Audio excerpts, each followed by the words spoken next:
So, just like Paige Beckers, Juju Watkins has probably been disappointing this season in college basketball. Like, if you have been watching USC, I think she's been disappointing. And disappointing and bad are not the same thing. Juju Watkins has been good, and on the defensive end, she's been exceptional. She's just been really disappointing, in my opinion, on the offensive end. Before we get on to that, if you guys are new to the channel, subscribe. We're trying to hit 43,200 by the end of the day. Right now, we are 87 off. We're trying to hit that. We could hit it. We might not. Did we gain 87 yesterday? That's about what we gained yesterday. So if we could hit that, that would be absolutely insane. I don't think we were going to, but yeah, hopefully. But Juju Watkins right here is averaging, still on the year, 23.9, 6.7, and 3.5 assists while shooting 43% from the field. You might be saying, oh, but like they're decent numbers. And they are. They're good numbers. They're real good numbers. But what was expected from Juju was a higher level than this. Like last year, in fairness to her, like she's down 3.2 points per game on last year. And at the same time, though, she's shooting a lot less from the field. She's shooting the same amount from 3, but she's shooting a lot less from 2. And I think a big reason why she's shooting a lot less from 2 is, well, you've got Kiki Riafen taking up space. So it's a bit of a struggle for her. And it's very rare. And I think the biggest problem with this team is the fact they won by 21 yesterday. I'm not saying USC are a bad team. They're superb on defense. It's hard to get both Kiki Riafen and Juju Watkins going. And I think that this year has basically lost Juju the chance at breaking the scoring record. And it's also hurt Kiki Riafen's draft stock. Because when Juju goes off, Kiki struggles. And vice versa. Like, Juju's down. As good as, like, even though it's funny, stats-wise, she's down on steals and it's the same blocks. But defensively, I think she's made a much bigger impact this year. But she's still not shooting a good percentage from 3. 32. 43% from the field. Like, these are numbers, if she's putting these up in the W, they'd be passable. But, like, with the shots she's taking, they're really not good numbers. And not only that, like, if you're looking at Juju's last couple of games. So, if you want to look at the game logs, Juju's in, like, the biggest slump, is in an incredibly big slump. So, in the last month, she has shot over 40% from the field once. And out of her last 1, 2, 3, 4, 5, 6, 7, 8, 9. Out of her last 9 games, she shot over 40% from the field once. Once in 9 games is not great. And in fairness, she had a bit of a run where she was scoring a bit of points. But like, since the Iowa or the Indiana game, 22 points on 37% from the field. She had 16 points on 40%. Like, when was the last time she had more? She had 27 points on 36% then. And then look at her 3 points. Like, her last 5 games. 2 of 6, 1 of 8, 1 of 7, 1 of 4, 1 of 6.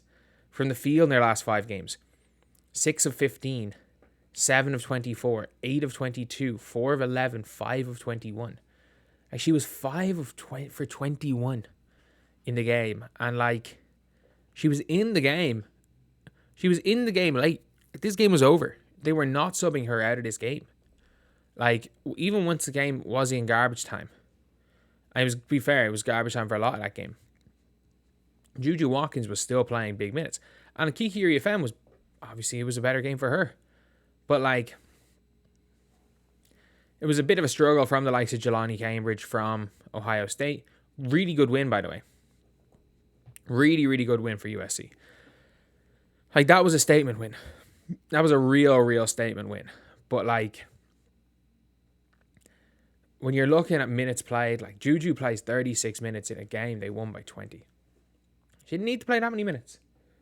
Like, she's staying in a lot of games late to get those points up, and it's being, like, for me, there's just no point in it. Because, like, look, Juju Watkins is a brilliant player, and I get that. Like, but the thing is that she's probably as good. She's probably been as good on defense. She's been on offense this year. So it's like, when you have a game won, it's like, just rest her. This is the one thing I'll say with USC. USC are one of the teams that could mess about and win this year. Like, they could. They genuinely could. But leaving Juju in to try to chase a record she's never going to break isn't going to work out long term. And I think by the end of this season, That'll probably stop for a sophomore or for a junior and senior seasons. And like USC, obviously they got big recruits coming in. They're going to be really good the next couple of years. So you've got a really nice team, but for Juju as an individually, she's had probably a worse sophomore season than anyone could have expected on the offensive end. And it's funny because everything's like, oh, Juju's mellow. Hell no. Juju's so much better on defense. Like, people don't understand how good Juju is on defense, but at the same time, people completely overrate Juju Watkins on offense. Like, I understand she's got a bag, she's got this, she's got that, but people underrate her on defense, but also overrate her on offense. They think that she's going to come into W and average 30, and I'm like, she can't even average 25 in college. But, well, this season.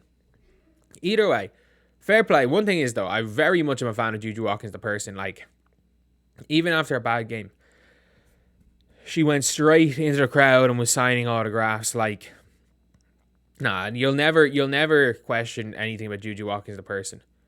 And people are saying the pressure on her is too much. She's just going through a slump. And it's not even the pressure is on her too much.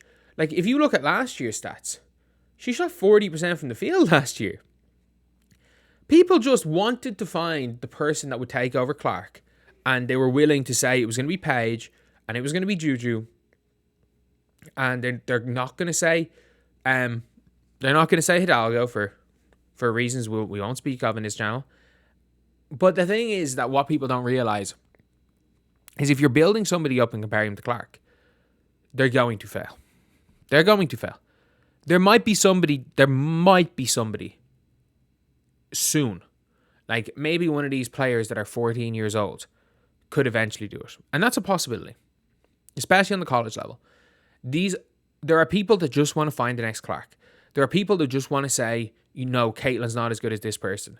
That they will put people that do not belong in the conversation. And by the way, I'm not saying Juju Watkins won't be. I'm really not. Juju Watkins could be unbelievable because of her defense and her, for lack of a better word, bag. She has that ability. But she's not. There's a difference between having the potential to be the greatest ever and being the greatest ever. Like, Paige and Caitlin conversations need to end right now. Until Paige sets foot in the WNBA and is competing with Caitlin, those conversations need to end. Juju Watkins, I think when it's all said and done, if she goes out and wins 2 college championships, because I don't think 1 is going to be enough to put her above Caitlin.